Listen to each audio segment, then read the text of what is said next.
Welcome to യോസ് truly ശില്പ ബാല. ഞാൻ channel തുടങ്ങിയതിന് ശേഷം ഞാൻ എക്സ്പെക്റ്റ് ചെയ്ത പോലെ തന്നെ നിങ്ങളെല്ലാവരും ഓരോന്ന് റിക്വസ്റ്റ് ചെയ്ത് തുടങ്ങിയിരുന്നു. ഇന്ന് കാര്യം എടുക്കാൻ പറ്റുമോ, ഡേ ഇൻ മൈ ലൈഫ് എടുക്കാമോ, അത് ഇതെന്നൊക്കെ ചോദിച്ചിട്ട്.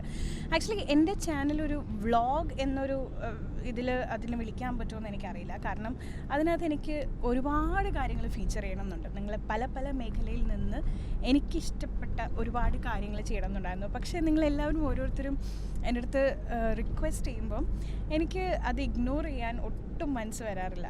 അപ്പോൾ അതുകൊണ്ട് തന്നെ ഇന്ന് ഞാൻ വിചാരിച്ചു നിങ്ങൾ റിക്വസ്റ്റ് ചെയ്ത് ഡേ ഇൻ മൈ ലൈഫിൽ ഒരു ചെറിയ മാറ്റം വരുത്തിയിട്ട് shoot day in my life ചെയ്യാമെന്ന്. ഞാൻ ആക്ച്വലി ഒത്തിരി നാളിന് ശേഷമാണ് ഇന്ന് ഷൂട്ടിന് പോകുന്നത്. മെയിൻലി നമ്മൾക്ക് ഉണ്ടായിരുന്ന ഡാൻസ് കേരള ഡാൻസ് എന്ന് പറഞ്ഞിട്ട് സീ കേരളത്തിലെ ഷോ, അത് മാർച്ചിൽ തുടങ്ങേണ്ട ഒരു ഷോ ആയിരുന്നു. അതിനുവേണ്ടി നമ്മളെല്ലാവരും ഒരുപാട് എക്സൈറ്റഡ് ആയിരുന്നു. കാരണം കുട്ടികളെ വെച്ചിട്ട് ചെയ്യുന്ന ഒരു ഷോ ആയിരുന്നു. അപ്പോൾ 5 വയസ്സ് മുതൽ 15 വയസ്സ് വരെയുള്ള ഒരു കാറ്റഗറിയിൽ പെടുന്ന ഏറ്റവും നല്ല അടിപൊളി ഡാൻസേഴ്സിനെ ഫീച്ചർ ചെയ്യുന്ന ഷോ ആയിരുന്നു. അതിൻ്റെ ഓഡിഷൻസും കഴിഞ്ഞു, സെലക്ട് ചെയ്തു. നമ്മൾ ഫോട്ടോഷൂട്ടും കഴിഞ്ഞപ്പോഴാണ് നമ്മുടെ ആശാൻ കേരളത്തിലേക്ക് വരുന്നത്, കൊറോണ. അപ്പം കൊറോണ വന്നതിന് ശേഷം ഒരു വലിയൊരു ടെലിവിഷൻ ഇൻഡസ്ട്രിക്ക് തന്നെ ഒരു വലിയൊരു പോസ് ഉണ്ടായിരുന്നു. അപ്പം അതിൽ നമ്മുടെ ഷോ കുറച്ച് വലിയ രീതിയിൽ തന്നെ എഫക്റ്റായി. കാരണം നമുക്ക് കുട്ടികളെ വെച്ചിട്ട് ആ സിറ്റുവേഷനിൽ ഷൂട്ട് ചെയ്യാൻ പറ്റില്ല. നമുക്ക് ഒരുപാട് റെസ്ട്രിക്ഷൻസ് ഉണ്ട്. ലിമിറ്റഡ് നമ്പർ ഓഫ് പീപ്പിൾ വെച്ചിട്ടേ ഷൂട്ട് ചെയ്യാൻ പറ്റുള്ളൂ. അങ്ങനെ ഒരുപാട് കാരണങ്ങളാൽ അത് ഡിലേ ആയി ഒരുപാട് മാസങ്ങൾ കഴിഞ്ഞ് ഫൈനലി അതിനൊരു ബ്രേക്ക് എടുക്കേണ്ടി വന്നു. സോ ആ ഷോ ഇനി എല്ലാം നോർമലായതിന് ശേഷം കണ്ടിന്യൂ ചെയ്യും എന്നുള്ളൊരു പ്രതീക്ഷയിലാണ് നമ്മളെല്ലാവരും ഇരിക്കുന്നത്. ബിക്കോസ് നമുക്ക് ഭയങ്കര എക്സൈറ്റ്മെൻറ്റ് തരുന്നൊരു ഷോ ആണ്. അത് മാത്രമല്ല സീ കേരളം എന്ന് പറയുന്ന ചാനൽ ഞാൻ അതിൻ്റെ ഫ്രം ദ ബിഗിനിങ് അത് ബഡ് ചെയ്യുന്ന സമയം മുതൽ ഞാൻ അതിൻ്റെ ഒരു ഭാഗമാണ്. സോ അതുകൊണ്ട് തന്നെ ആ ചാനൽ എനിക്ക് ഒരുപാട് it's very close to my heart.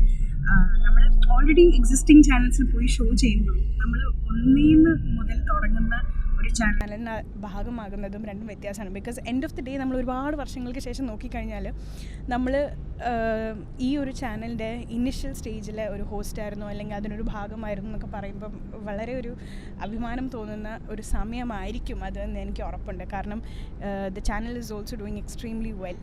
അപ്പം DKD ആയിരുന്നു നമ്മുടെ ചാനലിൻ്റെ ഏറ്റവും ഫസ്റ്റ് റിയാലിറ്റി ഷോ. അപ്പോൾ അതിൻ്റെ ഫസ്റ്റ് സീസൺ കഴിഞ്ഞ് സെക്കൻഡ് സീസൺ തുടങ്ങാൻ പോകുമ്പോഴാണ് നമുക്ക് ഈ ഒരു ഇത് വന്നത്.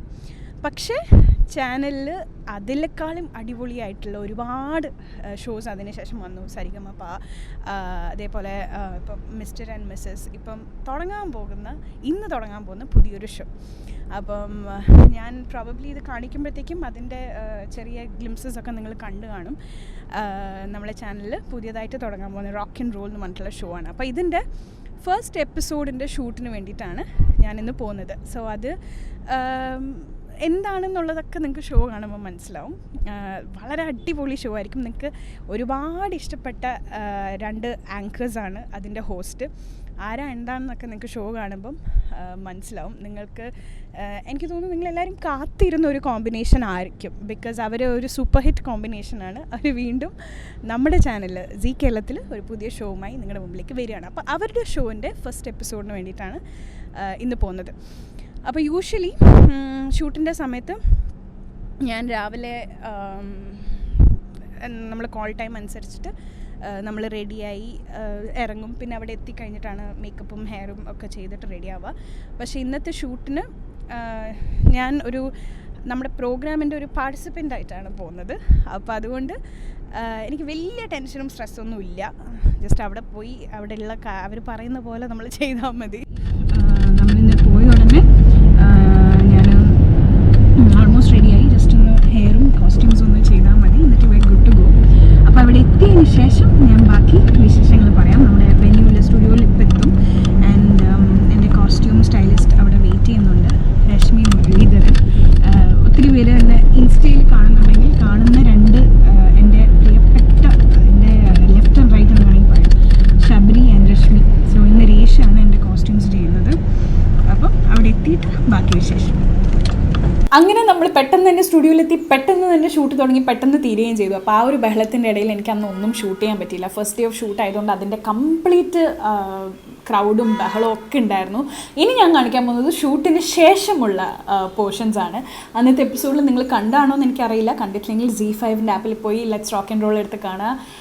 അടിപൊളി എൻ്റർടൈനിങ്, നിങ്ങൾക്ക് ഒരുപാട് ചിരിക്കാനുള്ള ഒരു എപ്പിസോഡാണ്, ട്രസ്റ്റ് മീ. അപ്പം എൻ്റെ കൂടെ ഹോസ്റ്റ് ചെയ്യുന്ന അരുൺ ഉണ്ടായിരുന്നു, ജീവ, അപർണ, മാളവിക, സിജോ.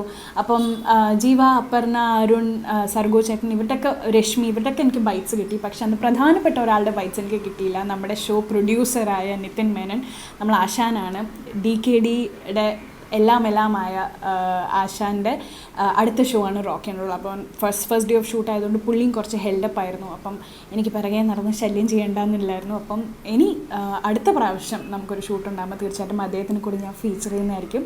സോ ഇനി നിങ്ങൾ കാണാൻ പോകുന്ന ഷൂട്ടിന് ശേഷമുള്ള പോർഷൻസ് ആട്ടോ. എങ്ങാനും ബോറായി പോയി നമ്മൾ തോറ്റാലും എന്റർടൈൻ ചെയ്തു എന്നുള്ളൊരു ഫാക്ടർ ഉണ്ടാവില്ല. അത് ശരിയാണ്. പിന്നെ അത് മാത്രമല്ല, ഇതൊരു മ്യൂസിക് ഷോ ആണ്. പാട്ട് ഇഷ്ടപ്പെടാത്ത ആരുമില്ല. അപ്പൊ അതുകൊണ്ട് അവിടെ പോയി നമ്മൾ പാടി തകർക്കാൻ പോകും.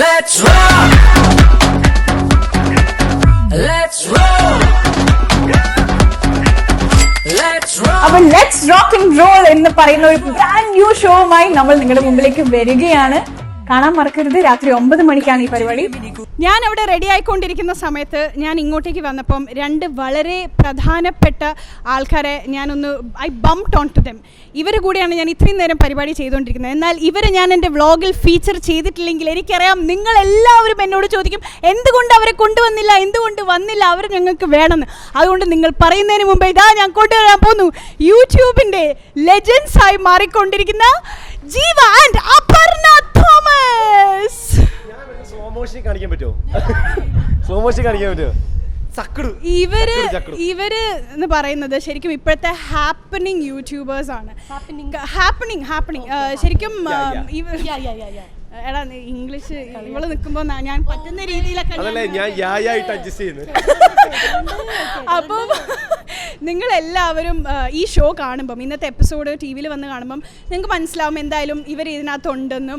അപ്പോൾ എന്തുകൊണ്ട് ഇവർ ഈ വീഡിയോക്കകത്ത് ഇല്ല എന്ന് നിങ്ങൾ ചോദിക്കുന്നുണ്ട്. അത് മുൻകൂട്ടി കണ്ട് ഞാൻ ഇവരെ കൊണ്ടുവന്നു. കാരണം കൊണ്ടുവന്നില്ലെങ്കിൽ അത് എനിക്ക് പോലും വിഷമം വരുന്ന കാര്യമായിരിക്കും. Because they are such sweethearts. ഞാൻ ആക്ച്വലി അപ്പുനെ ഫസ്റ്റ് ടൈമാണ് ഇന്ന് കാണുന്നത്. ഞാൻ മുമ്പ് ഓൺലൈൻ മാത്രമേ സംസാരിച്ചുള്ളൂ. പക്ഷേ ജീവനെ മുമ്പ് കണ്ടിട്ടുണ്ടെങ്കിലും ഇവള് നാട്ടിൽ വന്നിട്ട് ജസ്റ്റ് ഹൗ മെനി 6 months ആയോ നാട്ടിൽ വന്നിട്ട്? I got back on Feb. So this is like my 6th month. Yeah. 6th month. അപ്പോൾ 6 months ആയിട്ടേ ഉള്ളൂ. അപ്പോൾ ഇന്നാണ് നമുക്ക് ഒരുമിച്ച് നേരിട്ട് കാണാനുള്ള ഭാഗ്യം കിട്ടിയത്. സിപ്ല എന്ന് ജീവ എപ്പോഴും പറയും അല്ലേ? എന്താണ് ജീവ സിപ്ലയെ കുറിച്ച് പറയാനുള്ളത്? നീ പറയണം, അവള് പറയട്ടെ. ഞാൻ ആദ്യം പറയാം. എനിക്ക് ലൈക്ക് പറയുമ്പോൾ പറയണമെന്ന് വെച്ച് കഴിഞ്ഞാൽ സിപ്ല ഭയങ്കര പാവുക. സിപ്ല കാരണമാണ് നമ്മൾ ലൈക്ക് എന്നെ ZEE-ൽ സർഗോ ചേട്ടൻ്റെ അടുത്ത് സജസ്റ്റ് ചെയ്യുന്നത് സിപ്ലയാ. അതുകൊണ്ട് സിപ്ലയോട് നമ്മൾ എന്നും ഭയങ്കര എന്താ പറയുക നന്ദിയുള്ളവരായിരിക്കും. എന്തായാലും ഷിപ്ലയുടെ യൂട്യൂബ് ചാനൽ വലിഞ്ഞു കയറി വന്ന സ്ഥിതിക്ക് ഷിപ്ലയുടെ വ്യൂവേഴ്സിനോട് പറയേണ്ട ഒരു കാര്യമുണ്ട്. ഇപ്പോൾ ഇത്ര ഹാപ്പനിങ് ആയിട്ടുള്ള യൂട്യൂബ് കപ്പിൾസ് എന്നൊക്കെ പറഞ്ഞു. അതിൻ്റെ തിരി തുടങ്ങിയത് ഷിപ്ലയിൽ നിന്നാണ്. ഞാൻ ഷിപ്ലയിൽ നിന്നാണ് വിളിക്കുന്നത്. കാര്യം സൂര്യ മ്യൂസിക് എന്ന് പറഞ്ഞ മ്യൂസിക് ചാനലിൽ ഷോ ചെയ്തുകൊണ്ടിരുന്ന എന്നെ പോലെ ഒരു നോർമലായിട്ടുള്ള ഒരു VJ നോട്ടീസ് ചെയ്ത് സരിഗമപ്പയുടെ ZEE-യുടെ എല്ലാമായ സർഗോ ചേട്ടൻ്റെ അടുത്ത് ഇങ്ങനെ ഒരാളുണ്ട്. കാര്യം നമ്മൾ ആരും ചെയ്യാത്ത കാര്യമാണ്. നമുക്ക് ഭയങ്കര ബുദ്ധിമുട്ടാണ് ഒരാളെ റെഫർ ചെയ്യാൻ. കാര്യം നമ്മുടെ ഗ്യാപ്പിൽ അവൻ കയറി വളർന്നാലെന്ന് വിചാരിക്കും. പക്ഷെ അതൊന്നും നോക്കാതെ ഇങ്ങനെ ഒരാളുണ്ട്. ഞാൻ ഈ ലോകത്ത് ഏറ്റവും കൂടുതൽ കടപ്പെട്ടിരിക്കുന്ന കുരുന്നിനോട്. ഇതൊന്നും എനിക്ക് ഇതിനെക്കുറിച്ചൊന്നും എനിക്ക് കൂടുതൽ പറയാൻ ഇഷ്ടമില്ല. കാരണം അത് നമ്മളെല്ലാവരും ലൈഫിൽ ഉണ്ടാകുന്ന പല ചേഞ്ചസ്, നല്ലതായിക്കോട്ടെ മോശമായിക്കോട്ടെ, അതിന് ചിലവർ നിമിത്തമായി മാറും. എൻ്റെ ലൈഫിലും കുറേ അങ്ങനെ സംഭവിച്ചിട്ടുണ്ട്. ജീവയുടെ ലൈഫിൽ ചിലപ്പോൾ ഒരു ചെറിയൊരു ഭാഗം. പക്ഷെ എൻ്റെ ലൈഫിലെ നിമിത്തം എൻ്റെ കൂടെ ഉണ്ട്. അപ്പൊ അത് നമ്മൾ പറയണ്ടേ? അങ്ങനെ വരുന്ന വഴി മറക്കുന്നവരല്ല ഞാൻ. ജീവ അതെ, ഇവള് അപ്പു പറഞ്ഞ പോലെ തന്നെ യാമി മോള്, എൻ്റെ മോള് എപ്പോഴും മ്യൂസിക് കേൾക്കാൻ ഭയങ്കര ഇഷ്ടമാണ്. അപ്പോൾ രാവിലെ ഞാൻ അവളെ പായി വെച്ച് നിരത്ത് കിടത്തിയിട്ട് ചെറുപ്പത്തിൽ അപ്പം TV-യിൽ ഞാൻ സൂര്യ മ്യൂസിക് ഇടും. കുറച്ച് മലയാളം പാട്ടൊക്കെ കേൾക്കട്ടെ എന്ന് വിചാരിച്ചാൽ അത് ഓൺ ചെയ്തോട്ടെ. അത് ഫുൾ ടൈം മ്യൂസിക് ആയിരുന്നു. അപ്പം അതിനകത്ത് ജീവയെ സ്ഥിരമായിട്ട് കാണാമായിരുന്നു. സോ ഞാൻ കുക്കിംഗ് ചെയ്യുമ്പോഴും ഇതൊക്കെ ചെയ്യുമ്പോൾ ഞാൻ വിചാരിക്കും ഇത് ആരാണ്, നല്ല എൻ്റർടൈനിങ് ആണല്ലോ. അങ്ങനെ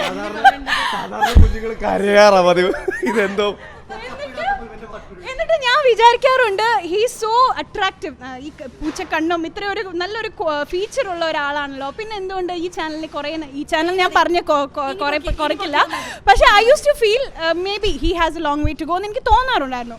ആ ടൈമിലാണ് സർവ്വ ചേട്ടൻ എന്ന് പറയുന്നത് നമ്മുടെയൊക്കെ ഒരു മെൻറ്ററാണ് നമ്മുടെ ടെലിവിഷൻ ഇൻഡസ്ട്രിയിൽ. അപ്പം സർവ്വ ചേട്ടൻ എൻ്റെ അടുത്ത് ഇങ്ങനെ സരിഗമയുടെ ആങ്കേഴ്സിൻ്റെ കാര്യമൊക്കെ ഇങ്ങനെ ചോദിച്ചു, നീ കാര്യങ്ങളൊക്കെ ഉണ്ടെങ്കിൽ ഒന്ന് പറയുന്നു. ഞാൻ ആക്ച്വലി ഒരാളുടെ റെഫറൻസേ കൊടുത്തുള്ളൂ, പക്ഷേ അത് I am so proud of him actually. കാരണം ആദ്യത്തെ ഒരു രണ്ട് മൂന്ന് ദിവസത്തെ ഷൂട്ടിൽ ജീവ കുറച്ച് കൺഫ്യൂസ്ഡ് ആയിരുന്നു എന്ന് ജീവ പറഞ്ഞിരുന്നു എന്നോട്. ഇവൻ അവിടെ നിന്നും ഓഡിയോൻ്റെ പ്രശ്നം, ഫസ്റ്റ് ടൈം റിയാലിറ്റി ഷോയുടെ പ്രശ്നമൊക്കെ ഉണ്ടായതുകൊണ്ട് ജീവ കുറച്ചൊരു ഇതാക്കി. പക്ഷേ ഐ വാസ് 100% ഷുവർ അവൻ ആ ഗ്യാപ്പിൽ ഒന്ന് കിട്ടിക്കഴിഞ്ഞാൽ, ഇവൻ ആ സ്പാർക്ക് കിട്ടിക്കഴിഞ്ഞാൽ he is going to do awesome. അപ്പം ശരിക്കും ജീവ ഇപ്പം ഓരോ വർക്ക് ചെയ്യുമ്പോഴും ഐ എം സോ ഹാപ്പി. ശരിക്കും അപ്പു നാട്ടിലേക്ക് വന്നിട്ട് ഇവരിപ്പോൾ ഒരുമിച്ച് ചെയ്യുന്ന ഇപ്പോൾ യൂട്യൂബ് ചാനൽ ആയിക്കോട്ടെ, പ്രോഗ്രാംസ് ആയിക്കോട്ടെ, I am so happy to see that happening. കാരണം മേ ബി ഇവരുടെ ഒരു നിങ്ങളുടെ ലൈഫ് ഒരുമിച്ച് ശരിക്കും ഇപ്പോഴല്ല, നിങ്ങൾ ഇല്ല ഓഫായില്ല നിങ്ങൾ അത് ഇടയ്ക്ക് അത് നിങ്ങൾക്ക് ഞാൻ കുറച്ച് കഴിയുമ്പോൾ എന്തായാലും ചാനലിൽ വരുമായിരിക്കും. ആ ആളാ ഇവിടെ കിടന്ന് ഈ ഇടയ്ക്ക് കയറുന്നത്, സഹിക്കുന്നില്ല വേറെ ആളെ പറ്റി നല്ലത് പറഞ്ഞു. അത് ആരാ പറയണത് ഞാനിപ്പോൾ കാണിച്ചു തരാം. ഈ ബാക്കിൽ നിന്ന് കൗണ്ടർ അടിച്ചുകൊണ്ടിരിക്കുന്ന വ്യക്തി. അപ്പം ശരിക്കും ജീവൻ അപ്പർണ 5 വർഷമായി കല്യാണം കഴിച്ചിട്ട്, പക്ഷേ ഇപ്പോഴായിരിക്കും ചിലപ്പോൾ നിങ്ങൾ ഒരുമിച്ച് ഒരുപാട് സമയം സ്പെൻഡ് ചെയ്യാൻ തുടങ്ങിയിട്ടുണ്ടാവും. അതിനും ഈ പറഞ്ഞ ഒരുപാട് കാരണങ്ങൾക്ക് നിമിത്തമായത് ഈ ഒരാളാണ്. ഞാൻ ഇതൊന്നും പറയിപ്പിക്കല്ല, നിങ്ങൾ ദേവി ഇതൊന്നും കേട്ടിട്ട്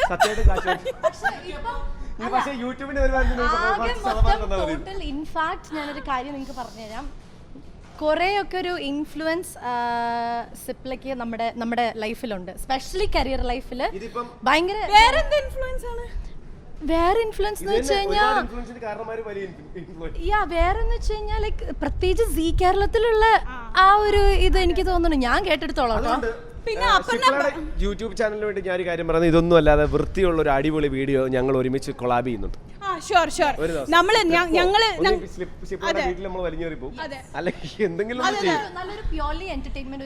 അത് നിങ്ങൾ പറയണം, നിങ്ങൾക്ക് എങ്ങനെയാണ് അത് വേണ്ടത്. അതെ, കമന്റ് ചെയ്യൂ. നിങ്ങൾ എന്താണ് പ്രതീക്ഷിക്കുന്നത്, എന്താണ് നിങ്ങൾ എക്സൈറ്റഡ് ആയിട്ട് കാണാൻ ഇഷ്ടം. ഇവരുടെ തന്നെ ഐ എം ഷുവർ ഇവരൊരു സൂപ്പർ എന്റർടൈനിങ് രണ്ടുപേരാണ്. അപ്പൊ ഞാൻ ചുമ്മാ അവിടെ നിന്ന് കൊണ്ട് പ്രതിമയെ പോലെ വേണമെങ്കിൽ നിൽക്കാൻ റെഡിയാണ്. പക്ഷെ നിങ്ങൾ പറയൂ, റെഡിയാണോ? അതെന്ത് വേണമെങ്കിലും നിങ്ങൾ ഇരുന്ന് തപ്പിയിട്ട് ഇതിന് താഴെ വന്ന് കമന്റ് ചെയ്യാം. നമ്മൾ എന്തും ചെയ്യാൻ റെഡിയാണ്. കണ്ടോ, ഇത്രയും നല്ല സുഹൃത്തുക്കളെ എവിടെ കിട്ടാനാണ്, മണിമുത്തുകളാണ് ഇവര്. അപ്പം ഇവരൊക്കെ വളർത്തുന്നതിന് എനിക്ക് ഒരു പ്രശ്നമില്ല. ഞാൻ ഇവരെ പോലെ പലരെയും വളർത്തി വലുതാക്കുകയുള്ളൂടാ. എനിക്കത് ഞാൻ മാത്രമേ. ചാനൽ ഐ തിങ്ക് ഇപ്പൊ ഉള്ള സോഫാർ അത് നല്ലതാണ്. എല്ലാവരും ഇനി ഇത് സബ്സ്ക്രൈബ് ചെയ്യാത്ത ആരെങ്കിലും ഒക്കെ ഉണ്ടെങ്കിൽ ഡെഫിനറ്റ്ലി സബ്സ്ക്രൈബ് ചെയ്യുക. ജീവ please like, share and subscribe. പിന്നെ പോകുന്ന വഴിക്ക് മറ്റേ ബെല്ലൈക്കൺ ഒറ്റയടി അടിച്ചു. അപ്പൊ താങ്ക് യു സോ മച്ച് ഡാ അപ്പു. അപ്പൊ താങ്ക് യു ഡാ ജീവ. അപ്പൊ നിങ്ങൾ പോയി അടിച്ചു പൊളിക്ക്. ഇവർ മൂന്നാറേക്ക് ഒരു ട്രിപ്പ് പോവാണ്. അതിന്റെ കൂടുതൽ വിശേഷങ്ങൾ ഇവരുടെ ചാനലിൽ നിങ്ങൾ കാണുന്നതായിരിക്കും. മൂന്നാറിലുള്ള എന്റെ വ്ളോഗ്സ് നിങ്ങൾ കാണുന്നതായിരിക്കും. ഒരു പ്രത്യേക അവസ്ഥയിലൂടെയാണ് സഞ്ചരിക്കുന്നത്. ഞാൻ പിൻ ചെയ്യാം അപർണയുടെ അടുത്ത ലേറ്റസ്റ്റ് വീഡിയോ. ഞാൻ ഇതിന്റെ താഴെ പിൻ ചെയ്ത് ലിങ്ക് ചെയ്ത് വെക്കുന്നതായിരിക്കും. അവസ്ഥയിലൂടെയാണ് ഇപ്പം കടന്നു പോയിക്കൊണ്ടിരിക്കുന്നത്. കാര്യം ഏത് പരുവത്തിന് ഇറങ്ങിയപ്പോഴും ചുറ്റും ക്യാമറ ഉണ്ടോ എന്ന് നോക്കിയിട്ട് വരുന്ന ഒരു ഹതഭാഗ്യനായ ഒരു ഭർത്താവിന്റെ റോളിലാണ് ഞാൻ. പക്ഷെ അതുകൊണ്ട് നിങ്ങൾക്ക് നല്ലത് മാത്രമല്ല, എത്ര പേരുടെ സ്നേഹമാണ് നിങ്ങൾക്ക് കിട്ടുന്നത് രണ്ടുപേർക്കും അല്ലേ? എല്ലാവർക്കും. സോ താങ്ക് യു ഡാ. അപ്പൊ ഹാവ് എ സേഫ് ട്രിപ്പ്. ഇതുകൊണ്ടൊന്നും തീർന്നില്ല. ഈ വ്ലോഗിന് കുറെ കാര്യങ്ങളുണ്ട്, കുറെ ആൾക്കാർ വരാനുണ്ട്. ഓക്കെ ഓക്കെടാ, ബൈ. നീ വാ. ഇനി ഇത്ര നേരമായിട്ട് ഇവിടെ കുറേ ഡയലോഗ് അടിച്ചുകൊണ്ടിരിക്കുന്ന ഒരാളുണ്ട്. നിങ്ങൾ വിചാരിക്കണോ ഇത് ആരാന്ന്? ആരുമല്ല, എൻ്റെ ചങ്കാണ്, എൻ്റെ സീ കേരളത്തിൻ്റെ എൻ്റെ വൺ ആൻഡ് ഓൺലി കോ ആങ്കറാണ്. എനിക്ക് സത്യം പറയുകയാണെങ്കിൽ എനിക്ക് ഇവനെ കോ ആങ്കർ എന്ന് വിളിക്കാൻ ഇഷ്ടമില്ല. സത്യം പറയാം, എനിക്ക് കോ ആങ്കർ എന്ന് വിളിക്കാൻ ഇഷ്ടമില്ല. കാരണം കോ ആങ്കർ എന്ന് പറയുമ്പോൾ നമ്മൾ ഭയങ്കര കാറ്റഗറൈസ് ആയിപ്പോൾ വെറും ഒരു കൂടെ പരിപാടി ചെയ്യുന്ന ഒരു ആങ്കർ എന്നുള്ളതിൽ. പക്ഷേ അരുണ് നമ്മൾ DKD കണ്ടിട്ടുള്ളവർക്ക് അറിയാം, അരുൺ ഒരു സൂപ്പർ എൻ്റർടൈനിങ് ആങ്കറാണ്. ഓക്കെ, എന്ത് ചെറിയ കണ്ടന്റ് കൊടുത്താലും അത് നമ്മൾ വിചാരിക്കുന്നതിനെക്കാട്ടിലും ഒരു 25% അധികം ചെയ്യുന്ന ഒരാളാണ് അരുൺ. ഞാൻ പറയട്ടെ, അപ്പോൾ അരുൺ ഒരു ആങ്കർ RJ മാത്രമല്ല, അരുൺ ഒരു ബിസിനസ് മാനും കൂടിയാണ്. സോ അവൻ സീരിയസ് ആവേണ്ട സമയത്ത് സീരിയസ് ആവുകയും ചെയ്യും. അങ്ങനെയുള്ള വളരെ അപൂർവം ചിലവരെ നമ്മൾ കണ്ടിട്ടുള്ളൂ. പക്ഷേ നമ്മൾ എന്തുകൊണ്ടാണ് ഇവിടെ ഷൂട്ട് ചെയ്ത് നിങ്ങൾ വിചാരിക്കണമെങ്കിൽ നമ്മളിവിടെ ഒരു പാർക്കിംഗ് ലോട്ടിൽ എന്താണെന്ന് വെച്ച് കഴിഞ്ഞാൽ നമ്മുടെ ചാനലിൻ്റെ ഒരു ഡിജിറ്റൽ പ്രൊമോഷന് വേണ്ടി അവർ വിളിച്ചു. അപ്പോൾ പോകുന്ന വഴി അപ്പറിനെയും ജീവയും ഇവനെയും ഒരുമിച്ച് കണ്ടപ്പോൾ ഞാൻ വിചാരിച്ചു ബിഗ് ബോസ് പോലെ എല്ലാം ഒപ്പി എടുക്കുന്ന ഒരു ഓഡിയോ റെക്കോർഡറാണ്. അത് നീ യൂട്യൂബ് ചാനൽ തുടങ്ങുമ്പോൾ നിനക്ക് നീ ഉൾപ്പെടെ ഇവൻ ഉൾപ്പെടെ എന്നോട് ഫസ്റ്റ് എപ്പിസോഡ് കഴിഞ്ഞിട്ട് പറഞ്ഞിരുന്നു, എടാ നീ ഓഡിയോ ശ്രദ്ധിക്കണം, ഓഡിയോ നന്നാവണം. അപ്പോൾ ഞാൻ പറഞ്ഞു ശരി എന്നാൽ ഞാനൊരു ഓഡിയോ റെക്കോർഡർ വാങ്ങിക്കാം. അപ്പോൾ നീ കൂടെ പറഞ്ഞിട്ടാണ് ഞാനിത് വാങ്ങിയത്. ഇന്ന് ശരിക്കും നമ്മൾ ഷൂട്ട് ചെയ്ത ഷോയിൽ ഞങ്ങൾ രണ്ടുപേരും ഒരു ടീമായിരുന്നു. അപ്പോൾ ഞങ്ങൾ DKD ചെയ്യുന്ന സമയത്തും ഞങ്ങൾ അങ്ങോട്ടും ഇങ്ങോട്ടും നമ്മൾ ബേസിക്കലി കീരിയും പാമ്പാണ് ക്യാമറ ഓൺ ചെയ്ത് കഴിഞ്ഞാൽ, അത് പറയാലോ. പക്ഷെ അത് ഓഫ് ചെയ്ത് കഴിഞ്ഞ് കഴിഞ്ഞാൽ നമ്മൾ വളരെ ഡീസൻ്റ് ആണ്, നമ്മൾ വളരെ നല്ല സുഹൃത്തുക്കളാണ്. അപ്പം മറ്റേ ഈ ഇൻഡസ്ട്രിയിൽ പെൺമക്കളുള്ള ഒരു അച്ഛനും അമ്മയും അതെ, പലരും ഇപ്പോൾ ജീവ അപ്പറിനെ പോലെ ഭാര്യയും ഭർത്താവൊക്കെ ആയിട്ട് ഷോസ് ഒരുപാട് ആങ്കേഴ്സ് ഒക്കെ ചെയ്തിട്ടുണ്ടാകും. ജീവ അപ്പറിന അതിലൊരു മെയിൻ ട്രെൻഡ് സെറ്ററാണ് ശരിക്കും പറഞ്ഞാൽ. അപ്പം നമ്മൾ രണ്ടുപേരുടെയും ഒരു ഇതെന്ന് പറഞ്ഞാൽ നമ്മൾ രണ്ടുപേർക്കും ഒരേ പ്രായത്തിലുള്ള 2 പെൺകുട്ടികളുണ്ട്. സോ നമ്മൾ പലപ്പോഴും ഷൂട്ടിന്റെ ഇടയ്ക്ക് അവർ പരസ്പരം സംസാരിക്കുന്ന ഷോനെ കുറിച്ചാണ്. ഞങ്ങൾ പറഞ്ഞ കൊച്ചിന്റെ നാപ്പിപ്പാട് മാറ്റിയോ അവൻ കളിയാക്കുകയും ചെയ്തു. ഞങ്ങൾ ഷൂട്ടിലേക്ക് പോകാനിരിക്കുമ്പോൾ നമ്മൾ ഫുൾ റെഡിയെല്ലായി. അപ്പോൾ എനിക്ക് പെട്ടെന്ന് ഫോൺ വന്നു. അപ്പം എൻ്റെ മദറിൻലോ വിളിച്ചത്. അപ്പം എന്നോട് ചോദിച്ചു, മോളെ അതിൻ്റെ ഡബ്ബ എവിടെ ഇരിക്കുന്നത്? അപ്പോൾ ഞാൻ ഏതമ്മ പാലിൻ്റെ ആണോ? പിന്നെ അത് കഴിഞ്ഞ് ഡൈപ്പറിൻ്റെ ഇത് ഇവിടെ അഴിക്കുന്നത്, അതായിരിക്കുന്നത്. അപ്പോൾ ഇവൻ ബാക്കിൽ നിന്ന് ഒരേ ചിരി. ഞാൻ ഫോണിൽ ഞാൻ റിയലൈസ്. അപ്പോൾ അവൻ അല്ല, ഞാൻ വിചാരിക്കും ആൾക്കാർ വിചാരിക്കും നമ്മൾ ഫുൾ ഹാഷ് ബൂഷ് ആക്ച്വലി മോള് ഇന്ന് എങ്ങനെയുണ്ട്, അവൾ വല്ലതും കഴിച്ചോ, അവൾ ഡൈപ്പർ മാറ്റോ, ഇങ്ങനത്തെയൊക്കെയാണ് നമ്മുടെ ചർച്ച. പക്ഷെ ഓബ്വിയസ്ലി നമ്മൾ വീട്ടിൽ നിന്ന് മാറി നിൽക്കുമ്പോൾ പക്ഷെ അത് ഞാൻ ഇവിടെ റെസ്പെക്ട് ചെയ്യുന്ന ഒരു കാര്യമാണ്. ഇപ്പോൾ ചാനലിൻ്റെ കാര്യങ്ങളൊന്നുമല്ല. ഇപ്പോൾ എൻ്റെ മോളുടെ ലൈക്ക് അവളുടെ അമ്മ നോക്കുന്ന പോലെ ഇവിടെ ഈ ഹെക്ടിക് ഷെഡ്യൂളിൻ്റെ ഒക്കെ ഇടയ്ക്ക് ലൈക്ക് ഒരു കുറവും വരാതെ അവളുടെ മോളെ നോക്കുന്നത് ഭയങ്കര റെസ്പെക്ട് ചെയ്യേണ്ട ഒരു കാര്യമാണ്. ഇപ്പോൾ ഇതിൽ അമ്മമാരൊക്കെ കാണുന്നുണ്ടെങ്കിൽ ശരിക്കും ആ ഒരു കാര്യത്തിൽ എൻ്റെ ഓർമ്മ ശരിയാണെങ്കിൽ ഇവിടെ DKDക്ക് വരുന്ന സമയത്ത് ഇവളുടെ കുഞ്ഞുണ്ടായിട്ടേ ഉള്ളൂ. അപ്പോൾ ഞാൻ ഒരു ദിവസം നോക്കാൻ നേരത്ത് ഇവള് ഭയങ്കരമായിട്ടൊക്കെ ഇരുന്ന്, ഇതിപ്പോൾ ചാനൽ പറയുന്നതാണ്, കുഴപ്പമില്ല.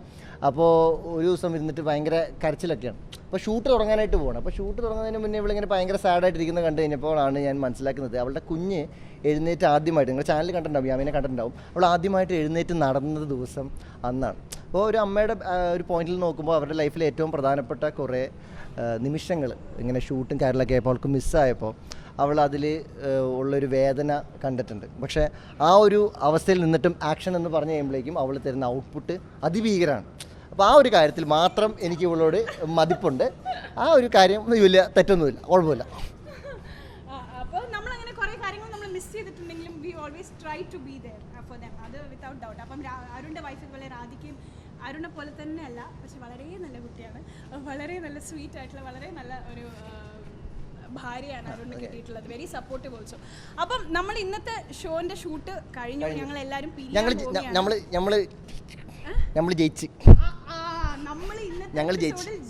ഞങ്ങൾക്ക് സമ്മാനമായി 2.5 ലക്ഷം രൂപയാണ് കിട്ടിയിരിക്കുന്നത്. ബാക്ക്ഗ്രൗണ്ട് മ്യൂസിക്, ചാനലിലെ മൈക്ക്, ക്യാമറ, കൊടക്കമ്പിയൊക്കെ മേടിക്കാനായിട്ട് ശില്പ ബാല ഇനി പൈസ ഉപയോഗിക്കുന്നതാണ്. ഞാൻ ആ പൈസ കൊണ്ട് ട്രാവലിംഗ് ശരിക്കും ഇന്നത്തെ കാണണം. മാത്തുക്കുട്ടിയും കലേഷും കിഡിലായിട്ട് ഇന്നത്തെ എപ്പിസോഡ് ചെയ്തിട്ടുണ്ട്. മസ്റ്റ് വാച്ചാണ്. എല്ലാവരും ഉണ്ട്, നിങ്ങൾക്ക് ഇഷ്ടപ്പെട്ട എല്ലാവരും ഉണ്ട്, ഞങ്ങളും ഉണ്ട്. അപ്പോൾ എന്തായാലും കാണണം അല്ലേ? നമുക്ക് പോയിട്ട് പ്രൊമോ ഷൂട്ട് ചെയ്താലോ? നമുക്ക് പോയി പ്രൊമോ ഷൂട്ട് ചെയ്യാം. നമുക്ക് ഡിജിറ്റൽ മീഡിയയിൽ ഒരു ചെറിയൊരു പ്രൊമോ വർക്ക് ഉണ്ട്. സോ അതിലേക്ക് നമ്മൾ പോവാണ്. താങ്ക് യുടാ. എന്നിട്ട് ഇവന് ഭയങ്കര വിശപ്പുണ്ട്. ഇവന് വിശപ്പിൻ്റെ ഒരു ചെറിയൊരു അസുഖമുണ്ട്. എപ്പോൾ നോക്കിയാലും വിശപ്പ് തന്നെയാണ്. അതേസമയം അത്രയും സമയം ഹോസ്പിറ്റലും ഇവൻ വയറിളക്കം വന്ന് കിടക്കാറുമുണ്ട്. പക്ഷേ അപ്പോൾ എന്നാൽ നമുക്ക് ഷൂട്ടിന് പോവാം. Okay, bye. ഞാൻ നേരത്തെ സംസാരിച്ച സമയത്ത് ഞാനൊരാളുടെ കാര്യം പറഞ്ഞിട്ടുണ്ടായിരുന്നല്ലോ, സർഗു ചേട്ടൻ എന്ന് പറഞ്ഞിട്ട്. നിങ്ങൾ വിചാരിക്കുന്ന ഇതെന്തൊരു പേരാണ് സർഗു എന്ന് പറയുന്നത്. പക്ഷേ ഇപ്പം സരിഗമപ ഫാൻസിൻ്റെ ഏറ്റവും ഫേവററ്റ് പേരാണ് ഈ പേര്, സർഗു വിജയരാജ് എന്ന് പറഞ്ഞിട്ട്.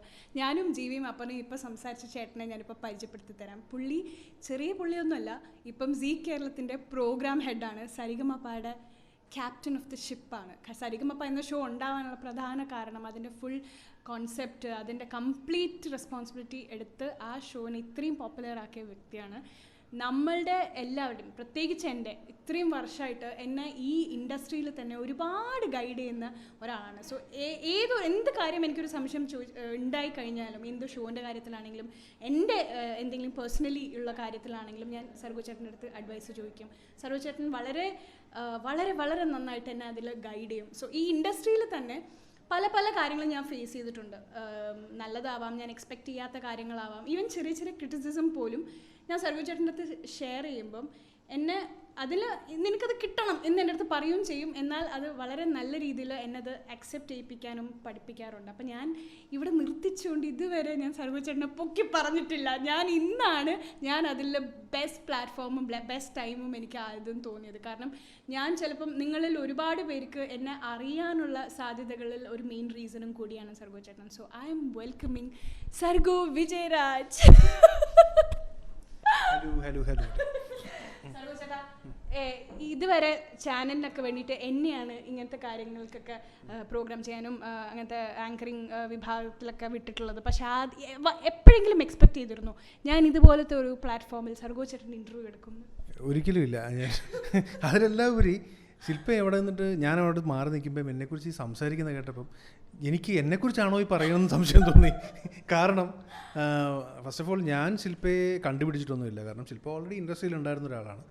ഞാനും ശില്പയുമായിട്ട് കോമഡി എക്സ്പ്രസ് എന്ന് പറയുന്നൊരു ഷോയിലാണ് ഞങ്ങൾ ആദ്യം മീറ്റ് ചെയ്യുന്നത്.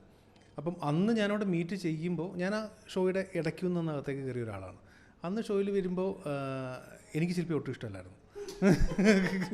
കാരണം മലയാളം വലിയായിട്ട് അറിഞ്ഞുകൂടാത്തൊരു കുട്ടി, പിന്നെ കുറച്ചൊരു എൻ്റെ മനസ്സിൽ വേറൊരു ആങ്കർ ഉണ്ടായിരുന്നു. അപ്പോൾ ഞാനവിടെ വരുമ്പം തന്നെ ആ ശില്പയെ റീപ്ലേസ് ചെയ്തിട്ട് മറ്റൊരാളെ എന്ന രീതിയിലുള്ളൊരു കോൺസെപ്റ്റുമായിട്ടാണ് ഞാൻ ആ ഷോയിലേക്ക് വരുന്നത്. ഓഫ് കോഴ്സ് ശില്പ മോശമായതുകൊണ്ടല്ല, ഞാൻ എപ്പോഴും വർക്ക് ചെയ്യുന്നത് എൻ്റെ കുറച്ചുകൂടെ കൺവീനിയൻ്റ് ആയിട്ടുള്ള ഒരാൾ, ഒരു ഗ്രൂപ്പിൻ്റെ കൂടെ ആയിരിക്കും എപ്പോഴും. പക്ഷെ ഞാനവിടെ വന്ന് ഫസ്റ്റ് ഷെഡ്യൂളിൽ തന്നെ ഞാൻ ആലോചിച്ച് ഈ കുട്ടിയെ മാറ്റേണ്ട കാര്യമില്ലല്ലോ, കാരണം നന്നായിട്ട് ചെയ്യുന്നുണ്ടല്ലോ എന്നുള്ളൊരു ഫീലാണ്. ഞാൻ പൊക്കി പറയല്ല. ഞാൻ എൻ്റെ ഒരു കുറേ സാധനങ്ങൾ മാറ്റിയിട്ട് ഭയങ്കരമായിട്ട് ഗ്രൂപ്പിൻ്റെ ഭാഗമാകുന്ന ഭയങ്കര പോസിറ്റീവ് വൈബുള്ളൊരു കുട്ടി എന്നൊരു ഫീൽ എനിക്ക് തോന്നിയിട്ട് ഞാനത് വീട്ടിൽ ചെന്ന് പറയുകയും ചെയ്തു. അതായത് ഞാൻ മാറ്റാൻ ചെന്നിട്ട് പറഞ്ഞിട്ട് ഞാനിപ്പോൾ ആളുടെ ഫാനായതുപോലെയായി എന്ന്. പറയാനുള്ള മെയിൻ റീസൺ എന്താണെന്ന് വെച്ചാൽ ഞാൻ ദുബായിൽ ജനിച്ച് വളർന്ന ഒരു കുട്ടിയാണ്. അപ്പോൾ അതുകൊണ്ട് മലയാളത്തിൽ ഒരുപാട് ലിമിറ്റേഷൻ എനിക്ക് ഇപ്പോഴും ഉണ്ട്. അന്നും ഉണ്ടായിരുന്നു, ഇപ്പോൾ കുറച്ച് ഭേദമായിരുന്നേ ഉള്ളൂ. പക്ഷേ എന്നാലും ഞാൻ കോൺഫിഡൻ്റ് അല്ല. ഞാൻ പല വാക്കുകൾ മലയാളത്തിൽ യൂസ് ചെയ്യാൻ എനിക്ക് ആഗ്രഹം ഉണ്ടെങ്കിലും എനിക്കത് ഷുവർ അല്ലെങ്കിലും ഞാൻ അപ്പോൾ അത് ഇംഗ്ലീഷിൽ സ്വിച്ച് ചെയ്യും. അപ്പോൾ ഞാൻ വിചാരിക്കും ദൈവമേ കുറച്ച് നന്നായിട്ടും കൂടെ മലയാളം സംസാരിക്കാൻ പറ്റിയിരുന്നെങ്കിൽ എനിക്ക് ഇതുണ്ട്. അപ്പം സർഗു ചേട്ടൻ ദുബായിലെ കുട്ടി, അപ്പോൾ പിന്നെ ബാംഗ്ലൂർ പഠിച്ചുകൊണ്ടിരുന്ന സമയത്തായിരുന്നു. അപ്പോൾ പിന്നെ ഇത് എന്തായാലും മാറ്റേണ്ടി വരും എന്നുള്ളൊരു ഇംപ്രഷനിലാണ് വന്നത്. അപ്പോൾ എനിക്കത് സർഗു ചേട്ടൻ കുറേ കഴിഞ്ഞിട്ടാണ് പറഞ്ഞത്, ശില്പ ഞാൻ ഇങ്ങനെ ഒരു ഇംപ്രഷനിലായിരുന്നു. പക്ഷേ ശില്പ ഒരു ഡയറക്ടർ പറയുന്ന ഒരു കാര്യം, ഞാൻ ഡയറക്ടേഴ്സ് ആങ്കർ എന്നാണ് ഞാൻ വിശ്വസിക്കുന്നത്. ഡയറക്ടർ പറയുന്ന കാര്യങ്ങൾ അതുപോലെ ചെയ്യാനേ എന്നെ കൊണ്ട് പറ്റുള്ളൂ. ഒരു എക്സ്ട്രാ അങ്ങോട്ടും ഇങ്ങോട്ടും ഇടാൻ എനിക്ക് പറ്റുമെന്ന് എനിക്കറിയില്ല. അത് ചിലപ്പം ഈയിടെ ആയിരിക്കും എനിക്ക് ആ കോൺഫിഡൻസ് വന്നു തുടങ്ങിയത്. അതിനും ശരിക്കും പറഞ്ഞാൽ സർഗു ചേട്ടൻ്റെ ഒരു ഭയങ്കര ഒരു റെസ്പോൺസിബിലിറ്റി ഉണ്ട്. പിന്നെ സർഗു ചേട്ടൻ മാത്രമല്ല, സർഗു ചേട്ടൻ്റെ ഫാമിലി ആയിട്ടും എനിക്ക് ഭയങ്കര close, especially his wife Ramya ചേച്ചി ഒരു സൂപ്പർബ് സിംഗറാണ്. സരിഗമപ്പാൻ്റെ ഏറ്റവും നല്ല സിൻസിയർ ആയിട്ടുള്ള 100% ഒപ്പീനിയൻ സർഗു ചേട്ടൻ എനിക്ക് തോന്നുന്നു പേഴ്സണലി കൊടുക്കുന്നത് രമ്യ ചേച്ചി ആയിരിക്കും. അതിൻ്റെ വേറെ ലെവൽ ഓഫ് ഒപ്പീനിയൻ, ഇപ്പോൾ ഒരു ഹോംലി ഒപ്പീനിയൻ, ടെക്നിക്കലൊക്കെ മാറ്റി വെച്ച് കഴിഞ്ഞിട്ടുള്ള. അപ്പം ഞാനും ചേച്ചിയും ഇഷ്ടം പോലെ കോൺവെർസേഷൻ ഷെയർ ചെയ്യാനുണ്ട്. നമ്മൾ ഒരുപാട് കാര്യങ്ങൾ ഇപ്പം ചേട്ടൻ്റെ ഷോനെ കുറിച്ചൊക്കെ സംസാരിക്കുന്നുണ്ട്. സോ നോട്ട് ജസ്റ്റ് ഒരു പ്രൊഡ്യൂസർ, ഒരു ഇതിനെക്കാട്ടും കൂടുതൽ I found A great friendship. എനിക്ക് ശില്പയെക്കുറിച്ച് കുറച്ച് റിയാലിറ്റി പറയാനുണ്ട്. കാരണം വെച്ചാൽ എന്താ കാര്യം എന്ന് വെച്ചാൽ, ആദ്യമേ ഞാൻ പറഞ്ഞല്ലോ, ശില്പയെ നമ്മൾ ആദ്യം കാണുന്നത് ഭയങ്കര മോഡേൺ ആയിട്ടുള്ള ദുബായിൽ ജനിച്ചു വളർന്ന ഒരു കുട്ടി എന്ന ലെവലിലാണ്. സ്വാഭാവികമായിട്ടും എനിക്ക് ശില്പയെക്കുറിച്ചുള്ളൊരു കോൺസെപ്റ്റും അത് തന്നെയായിരുന്നു. ഞാൻ കോമഡി എക്സ്പ്രസ്സിലേക്കൊക്കെ വരുമ്പോൾ മലയാളമൊന്നും അറിയാത്ത, ചിലപ്പം മിനി സ്കേർട്ടൊക്കെ ഇടുന്ന അമ്മാതിരി, അതായത് ബാക്കിയുള്ള സമയങ്ങളിലൊക്കെ ഷൂട്ട് കഴിഞ്ഞാൽ നേരെ ബാംഗ്ലൂർ കോളേജിൽ പോകുന്ന അങ്ങനത്തെ ഒരു കുട്ടിയാണ്. നന്നായി മലയാളം പറയാൻ പോലും അറിഞ്ഞൂടെ. നമ്മളിപ്പോൾ എന്തെങ്കിലും തമാശ പറഞ്ഞാൽ ബാക്കി എല്ലാവരും ചിരിച്ചാലും ശില്പ എവിടെ ഇങ്ങനെ ഇരിക്കുക എന്തായിരുന്നു, അപ്പം എല്ലാവരും ചിരി നിർത്തി കഴിയുമ്പോൾ ശില്പ നമ്മൾ ചിരി വരും. അങ്ങനത്തെ ഒരാളായിരുന്നു ശില്പ. അപ്പം പിന്നീട് ശില്പയുടെ, അതായത് എനിക്ക് തോന്നുന്നു കോമഡി എക്സ്പ്രസ് കഴിഞ്ഞിട്ട് 8 വർഷമായിട്ടുണ്ടാവും. അപ്പം ആ 8 വർഷത്തിനിടയിൽ ശില്പ എന്ന് പറയുന്ന വ്യക്തിയുടെ മാറ്റം ഞാൻ ഒരുപാട് അടുത്ത് നിന്ന് കണ്ട ഒരാളാണ്. കാരണം പിന്നീട് ശില്പ മാരീഡ് ആവുന്നു. അപ്പം അതുവരെ ഭയങ്കരമായി ഫ്രണ്ട് സർക്കിളിൽ അങ്ങനെ നടന്നൊരാൾ പിന്നീട്, അപ്പോൾ നമുക്ക് സ്വാഭാവികമായിട്ടും തോന്നുന്നത് എന്താണ്, ഒരു ഒരു ഒരു കല്യാണം കഴിച്ചാലും ശില്പയുടെ ക്യാരക്ടറിൽ വലുതായിട്ട് മാറ്റം ഉണ്ടാകാൻ സാധ്യത കുറവാണ്. കാരണം ശില്പ ഒരു എന്താ പറയുക അങ്ങനെ വളർന്നൊരു കുട്ടിയല്ലേ എന്ന് പറയും. പക്ഷെ പിന്നീട് മറ്റേ വിഷ്ണു വിവാഹം കഴിച്ചിട്ട് പിന്നെ ശില്പ നേരെ പോണ്ടിച്ചേരിയിലേക്ക് ഷിഫ്റ്റ് ചെയ്യുന്നു. ശില്പയ്ക്കൊരു കുട്ടിയാവുന്നു. അപ്പം പിന്നീട് നമ്മൾ ശില്പയുമായിട്ടുള്ള സൗഹൃദം മുഴുവൻ ഫോണിൽ കൂടെയും അങ്ങനെ ഇങ്ങനെയൊക്കെയാണ്. അപ്പം യാദൃശ്യമായിട്ട് ഞാനും ഫാമിലിയും കൂടെ ഒരിക്കൽ പലയിടത്തും കറങ്ങി പോണ്ടിച്ചേരിയിലെത്തിയപ്പോൾ ശില്പയും ഫാമിലിയും മീറ്റ് ചെയ്യുമ്പം ഞാൻ അതുവരെ കണ്ട് പരിചയിച്ച ശില്പയല്ല അവിടെ. കാരണം കംപ്ലീറ്റ് ഹോംലി ആയിട്ട് കുട്ടിയെ നോക്കി വിഷ്ണു ജോലിക്ക് പോയി കഴിഞ്ഞാൽ പോണ്ടിച്ചേരിയിൽ ഹൗസ് വൈഫ് എന്ന് പറഞ്ഞാൽ ടിപ്പിക്കൽ ഹൗസ് വൈഫായിട്ട് നിൽക്കുന്ന ഒരാൾ. എന്നെ ശരിക്കും പറഞ്ഞാൽ അന്ന് ഭയങ്കരമായി അത്ഭുതപ്പെടുത്തി കളഞ്ഞു. കാരണം നമുക്ക് ചിന്തിക്കാൻ പറ്റില്ലായിരുന്നു ശില്പയുടെ അത്തരം ഒരു റിഫോർമേഷൻ. അപ്പം എനിക്ക് അതിൽ അസൂയ കൊണ്ടിട്ടാണ് ഞാൻ ശില്പയെ തിരിച്ച് ടെലിവിഷനിലേക്ക് കൊണ്ടുവരാൻ ശ്രമിച്ചത്. ഞാൻ ഇന്നത്തെ വീഡിയോയിൽ ഫസ്റ്റ് ഞാൻ റൂമിൽ നിന്ന് ഇറങ്ങുമ്പോൾ തന്നെ പറഞ്ഞൊരു വ്യക്തിയുണ്ട്. 2 പേരുടെ പേര് പറഞ്ഞു ഞാൻ, രേഷും ശബരിയും. അപ്പം ഇവർ 2 പേരാണ് കഴിഞ്ഞ ഇത്രയും വർഷമായിട്ട്, അതായത് ഏഷ്യനെറ്റിൽ മുതൽ ഞാൻ ഷോ ചെയ്യാൻ തുടങ്ങിയപ്പോൾ മുതൽ എൻ്റെ കൂടെയുള്ള 2 പേരാണ്. അതിൽ മാറി മാറി ഇവരെൻ്റെ കൂടെ നിൽക്കും. Actually speaking they are not just my സ്റ്റൈലിസ്റ്റോ അങ്ങനെയൊന്നും എനിക്ക് പറയാൻ പറ്റില്ല. They are like family. ലൈക്കല്ല, they are a part of my family. ഇപ്പം എൻ്റെ അമ്മ എന്നെ കണ്ണും അടച്ച് സേഫാണ് ഞാനൊന്ന് ഉറപ്പ് വരുത്തിക്കുന്നത്. ഇതിനകത്തുനിന്ന് ഷൂട്ടിൻ്റെ സമയത്തൊക്കെ ആണെങ്കിൽ ഉറപ്പ് വരുത്തിക്കുന്നത് ഞാൻ രേഷിൻ്റെ കൂടെയാണ് അല്ലെങ്കിൽ ഞാൻ ഷബ്സിൻ്റെ കൂടെയാണെന്ന് പറഞ്ഞു കഴിഞ്ഞാൽ ദേ ആർ ഫൈൻ. സോ ഇപ്പം ഞാൻ ഇരിക്കുന്നത് രേഷിൻ്റെ വണ്ടിയിലാണ്. നമ്മൾ എന്താ പറയുക, നമ്മളിങ്ങനെയാണ്. When we are together we go together, we come back together, we stay together. So it is like ശരിക്കും എനിക്കൊരു സിസ്റ്ററാണ് രേഷ് എൻ്റെ ഈ ടെലിവിഷൻ ഇൻഡസ്ട്രീൻ്റെ അകത്ത്. Anything and everything I don't have to have any doubt about. കോസ്റ്റ്യൂമിൻ്റെ കാര്യത്തിലാണെങ്കിലും ഇപ്പം നമ്മുടെ ടേസ്റ്റൊക്കെ വളരെ കൃത്യമായിട്ട് വളരെ റെയറാണ് ഒരാൾക്ക് മനസ്സിലായി അതുപോലെ നമ്മൾക്കുള്ള കോസ്റ്റ്യൂം ചെയ്ത് തരാമെന്ന് പറയുന്നത്. നമ്മളിപ്പോൾ ഒരു പുതിയ കോസ്റ്റ്യൂമർ മീറ്റ് ചെയ്ത് കഴിഞ്ഞാൽ എപ്പോഴും നമ്മുടെ ഫിറ്റിങ്സിൻ്റെ കാര്യത്തിലായി നമ്മുടെ ടേസ്റ്റിൻ്റെ കാര്യത്തിൽ അവർ ഒത്തിരി സമയമെടുക്കും നമ്മുടെ കാര്യങ്ങളൊക്കെ മനസ്സിലാക്കാൻ. പക്ഷേ റൈറ്റ് ഫ്രം ദി ബിഗിനിങ് കറക്റ്റായിട്ട് ഇത് ചിക്കുവിന് ഇഷ്ടപ്പെടും, ഇത് ചിക്കുവിന് ഇഷ്ടപ്പെടില്ല എന്ന് കറക്റ്റായിട്ട് മനസ്സിലാക്കി ആൾ ചില ഓപ്ഷൻസ് ഒക്കെ വരുമ്പോൾ എനിക്ക് കാണിക്കാറേ ഇല്ല. Because she knows I wouldn't like it. അല്ലെങ്കിൽ എനിക്ക് കാണിക്കുന്ന ചില കാര്യങ്ങളുണ്ട്. We share a lot in common in terms of taste, അതും ഇതുമൊക്കെ. അപ്പോൾ ഇന്നലെയും കൂടി ഞാൻ ഈ പ്രോഗ്രാമിന് ഞാൻ പറഞ്ഞു ബ്ലാക്കാണ് ഡ്രസ് കോഡ് എന്ന് പറഞ്ഞപ്പം കറക്റ്റായിട്ട് ആൾ പോയി ഒരു 5-6 ഓപ്ഷൻസ് അതിൽ നിന്നും ഫിൽറ്റർ ചെയ്തിട്ടുമ്പോൾ ചിക്കു ഇതിൽ 3 ഏതാ വേണ്ടേ. And I was very confident ഇത് മതി എന്ന് പറഞ്ഞു. സോ ഇന്നത്തെ എൻ്റെ കോസ്റ്റ്യൂം സ്റ്റൈലിങ്ങും കംപ്ലീറ്റ്ലി രേഷാണ് ചെയ്തത്. അപ്പോൾ രേഷിന് പ്രൊഫൈൽസിലൊക്കെ എൻ്റെ പ്രൊഫൈൽസിൽ കുറച്ച് പേര് ശ്രദ്ധിച്ചിട്ടുണ്ടെങ്കിൽ മനസ്സിലാവും. അതേപോലെ തന്നെ രേഷിൻ്റെ ഹസ്ബൻഡ് ചൂച്ചിയായിട്ട് ഇവർക്കൊരു യൂട്യൂബ് ചാനലുണ്ട്, അതും ഞാൻ താഴെ പിൻ ചെയ്യുന്നതായിരിക്കും. അപ്പം ഇവർ ഈ ഫീൽഡിൽ നിൽക്കാൻ തുടങ്ങിയിട്ട് ഒരുപാട് വർഷം ആയെങ്കിൽ പോലും so hard working they are. ശരിക്കും പറഞ്ഞാൽ ഇവർക്ക് ഒത്തിരി വർക്ക് കിട്ടിയിട്ട് ഒത്തിരി ഉയരങ്ങൾ എത്തണമെന്ന് ഞാൻ ആത്മാർത്ഥമായിട്ട് ആഗ്രഹിക്കുന്ന ഒരു കോമ്പിനേഷനാണ് രേഷും ചൂച്ചി എന്ന് പറയുന്നത്. So രേഷു, you are in my channel. ഇത്രയും പൊക്കി പറഞ്ഞതിന്. ബട്ട് അത് മാത്രമല്ല, നമ്മളിപ്പോൾ പറയുന്ന പോലെ ഒരു ക്ലൈൻറ്റ് അല്ലെങ്കിൽ ഒരു ആക്ട്രസ് അല്ലെങ്കിൽ ഒരു സെലിബ്രിറ്റി അങ്ങനെയൊക്കെ പറയുന്നതിലുപരി ഇപ്പോൾ ചിക്കു പറഞ്ഞ മാതിരി ചിക്കു എനിക്കൊരു ക്ലൈൻറ്റോ അങ്ങനെ ഒന്നുമല്ല. It's like family. അത് തന്നെയാണ് എക്സാക്റ്റ്. ഇപ്പോൾ ചിക്കു എന്നെ വിളിക്കുമ്പം ലൈക്ക് എന്താണ്, ഞാൻ വേറെ എന്ത് തിരക്കിലാണെന്നുണ്ടെങ്കിലും ഫസ്റ്റ് എനിക്ക് അത് എങ്ങനെയെങ്കിലും ചെയ്യണം. ആ ഒരു പേഴ്സണൽ എന്താ പറയുക, അത്രയ്ക്ക് ഇഷ്ടമാണ്. എപ്പിസോഡായിരിക്കും എനിക്ക് ഏറ്റവും ഇഷ്ടപ്പെട്ട എപ്പിസോഡ്. കാരണം ആരടുത്ത് സംസാരിക്കുമ്പോൾ ഒരുപാട് പൊക്കി അങ്ങ് ആകാശത്തിലേക്ക് എത്തിച്ചിട്ടുണ്ട്. അപ്പം അതുകൊണ്ട് ഈ episode will be very close to my heart. Because ഞാൻ വെറുതെ എന്താ പറയുക ഇവരൊക്കെ ഫീച്ചർ ചെയ്തിട്ട് ഇവരെ കൊണ്ട് ഇതൊക്കെ പറയിപ്പിക്കണം എന്നുള്ളതാണ്. എനിക്ക് ഇവരൊക്കെ നിങ്ങളിലേക്ക് കാണിക്കണം എന്ന് എനിക്കുണ്ട്. ബിക്കോസ് ഞാൻ ഇപ്പം ചെയ്യുന്ന ഷോസ് എന്താ, ഇപ്പം ചെയ്യുന്ന ക്രൂ ആരാണ്, ഇപ്പം ഞാൻ എന്താ പറയുക കഴിഞ്ഞ കുറച്ച് കാലങ്ങളായിട്ട് ഈ ഫീൽഡിനകത്ത് എങ്ങനെയാണ് വർക്ക് നടക്കുന്നത് and how comfortable this is. ഞാൻ ഷൂട്ടിന് വന്ന സമയത്തും ഞാൻ രേഷിൻ്റെ വീട്ടിലാണ് നിന്നത്. ബിക്കോസ് എന്താ പറയുക നമ്മളൊരു ഹോട്ടലിൽ ഇരിക്കുമ്പോൾ നമ്മൾ വർക്ക് അതൊക്കെ വേറെ. പക്ഷേ നമ്മളെ ഫ്രണ്ടിൻ്റെ വീട്ടിൽ നിന്നിട്ട് if you are able to feel it like home, നമ്മൾ വീണ്ടും വന്ന് നിൽക്കാൻ, if you didn't get that homely feeling നമ്മൾ രണ്ടാമത് വന്ന് നിൽക്കില്ല. മറ്റൊരാളാണെന്നുണ്ടെങ്കിൽ നമ്മൾ ക്ലൈൻ്റ് ആയിട്ടായിരിക്കും അപ്രോച്ച് ചെയ്യുക. അപ്പോൾ ലൈക്ക് ഇവള് എന്നെ ഇൻട്രൊഡ്യൂസ് ചെയ്യുന്നത് സ്റ്റൈലിസ്റ്റ് എന്നുള്ള രീതിയിലല്ല, ലൈക്ക് ഇവള് എൻ്റെ ഫാമിലി അല്ലെങ്കിൽ എൻ്റെ ഫ്രണ്ട് എന്നുള്ള രീതിയിൽ. അപ്പോൾ അത് രണ്ടും 2 സെഗ്മെൻറ്റ്. അതും നമുക്ക് ഒരുപാട് ഒരു ഹാപ്പിനെസ്സും സന്തോഷം തരുന്ന കാര്യമാണ്. അപ്പോൾ ആ ഒരു റാപ്പ് തന്നെയാണ് സ്റ്റിൽ അന്ന് തുടങ്ങിയ 2014 ടു ഇതുവരെ വന്ന് നിൽക്കുന്നുണ്ട്. സോ അതാണ് രശ്മി മുരളീധരൻ ഫോർ യു. എനിക്ക് എന്തൊരു സംശയം, ഒരു ചെറിയ കാര്യം, ഒരു പാരഗ്രാഫ് അല്ലെങ്കിൽ ഞാൻ നിൽക്കുന്നത് ഇരിക്കുന്ന അല്ലെങ്കിൽ എന്തെങ്കിലും ഇൻ്റർവ്യൂ ഉണ്ട് അല്ലെങ്കിൽ എൻ്റെ തന്നെ സ്റ്റൈലിംഗ് സജഷൻസ് വരെ ഞാൻ ചോദിക്കുന്ന ഒരേ ഒരാളാണ് ശില്പ. അപ്പം ശില്പ എന്ന് പറയുന്ന ഒരാൾ എൻ്റെ ലൈഫിൽ അത്ര ഇമ്പോർട്ടൻ്റ് ആണ്. അപ്പം ടച്ച് വുഡ് എന്താ പറയുക, ഈ എനിക്ക് ഇന്ന് ഞാൻ നിങ്ങളുടെ മുമ്പിൽ കാണിച്ച വളരെ കുറച്ച് പേര് മാത്രമേ കാണിക്കാൻ പറ്റുള്ളൂ. എനിക്ക് ഇനിയും കാണിക്കണം എന്നൊക്കെ ഉണ്ടായിരുന്നു, പക്ഷെ നമുക്കിവിടെ ടൈം കിട്ടുന്നില്ല. So this is how my shoot day is and this is how happy I am whenever I come for work and it's all because of this wonderful people around me. So I hope നിങ്ങൾക്ക് എല്ലാവർക്കും shoot day in my life ഇഷ്ടപ്പെട്ടു എന്ന്. So അടുത്ത എപ്പിസോഡുമായി യോസ് truly ശില്പ ബാലയിൽ കാണാം. So thank you so much. ആയിട്ട് yours truly ശില്പ ബാല. എല്ലാവരും like ചെയ്യുക, share ചെയ്യുക, സബ്സ്ക്രൈബ് ചെയ്യുക. അതൊരിക്കലും ഞാൻ പറയാൻ മറക്കില്ല. അപ്പം അത് പറഞ്ഞതൊക്കെ ചെയ്യുക, കോമെന്റ് ചെയ്യുക. വേറെ എന്തെങ്കിലുമൊക്കെ അടുത്ത എപ്പിസോഡിൽ വേണമെന്നുണ്ടെങ്കിൽ അതും കോമെന്റ് ചെയ്യുക. ഓക്കെ, അപ്പം സീ യു, ബൈ.